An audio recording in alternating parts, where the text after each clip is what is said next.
Reddy garu to please speak. ఇక్కడ విచ్చేసిన media మిత్రులందరికీ థ్యాంక్ యూ వెరీ మచ్. ముందుగా రక్షాబంధన్ శుభాకాంక్షలు. ఈ సినిమా ఈ పాట ఎందుకు స్పెషల్ అంటే మనకి ప్రతి సిచ్యువేషన్కి ఒక పాట ఉందని తెలుగులో అంటారు. బట్ వైఫ్ని ప్రేస్ చేస్తూ ఆర్ వైఫ్ ఎందుకు ప్రేస్ చేస్తున్నారు అంటే what they go through.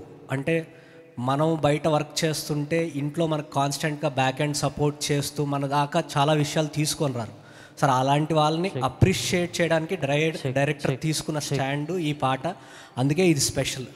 So I don't think నేను ఒక 20 yearsగా పాటలు వింటున్నాను, ఇలాంటి ఒక పాట ఇలాంటి ఒక సిచ్యువేషన్ క్రియేట్ చేయడం జరగలేదు. So first congrats to Sandeep for giving this unique situation for couples so that there is a song for them when they can listen together and think about each other. ఈ పాట ఇందులో నాకు ఒక చాలా బాగా రాసింది మా రైటర్ కేకే గారు. ఏంటంటే మన గదులు ఇరుకు కానీ మన మనసులు కాదు అనే ఒక ఎక్స్ప్రెషన్ రాశారు సార్. చాలా బాగా రాశారు. It's well expressed. అంటే మిడిల్ క్లాస్ ఇండ్లలో ఉండే మనసులు విశాలంగా ఉంటాయి, పరిస్థితులు వాళ్ళకు అనుకూలంగా ఉండవు అనేది చాలా బాగా రాశారు. అలాగే విజయ్ మ్యూజిక్ బేబీతో చాలా పెద్ద హిట్ కొట్టాడు. ఈ పాటకు వచ్చే వరకు I think everybody felt there love towards there partners and they did the best for this song. So మీరు కూడా విని ఈ పాటని ఎంజాయ్ చేస్తారనుకుంటున్నాను.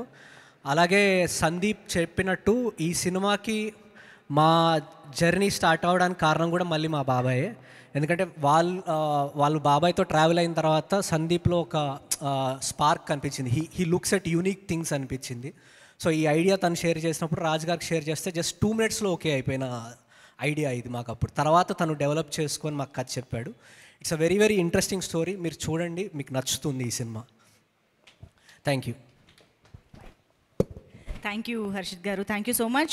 సో ఎస్, ఇప్పుడు అందరిలోనూ ఉన్నటువంటి యునానిమస్ ఇది